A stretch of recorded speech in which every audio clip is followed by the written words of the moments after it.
It's easy to talk about an aggregation and say, we've got 1 billion tons of biomass. If we look at the Pacific Northwest, we have a lot of woody biomass out there, a lot of forest. In the Midwest, we have crop residues out there that we can use to produce cellulosic materials.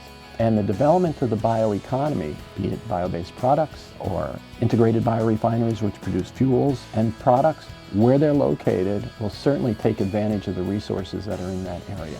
We have ample resources, we think, to fuel the bioeconomy development. Aviation is extremely interested in alternative fuels because unlike many other sectors, we don't have the opportunities that we need to be able to control or reduce our carbon footprint going forward. We believe that we know enough now that sustainable fuels can be produced from a very broad range of resources and from a very broad range of processes. So we're working in every sector of the agricultural and energy-related bioeconomy, trying to stand up commercialization opportunities. A bioeconomy is based in the soil, it's based in the ground.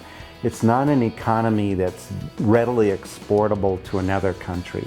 But a bioeconomy is deeply rooted in the regions in which those products are produced. And so there will be employment opportunities, there'll be innovation opportunities, and new kinds of products, some of which we haven't even imagined yet. I think the higher value products and selling them out of a biorefinery that's co-located at a similar facility is one way of making the economics work.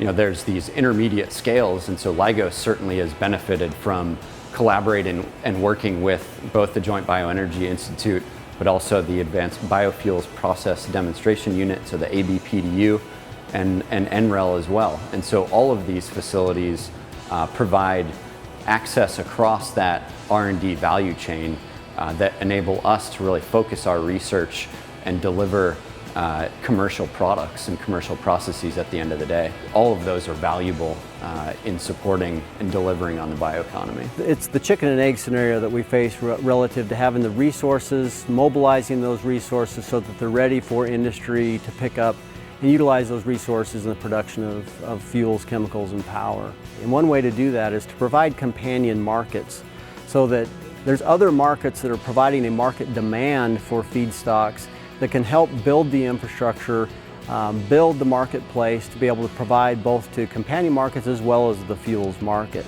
And that alone will go a long ways in advancing the biofuels marketplace. Developing a bioeconomy, it's a long-term effort. It's not going to happen overnight, and it will involve a lot of people, from the producer, the feedstock, the people who are working the land, to the scientists, to the engineers. It's going to take years, but I think we will get there.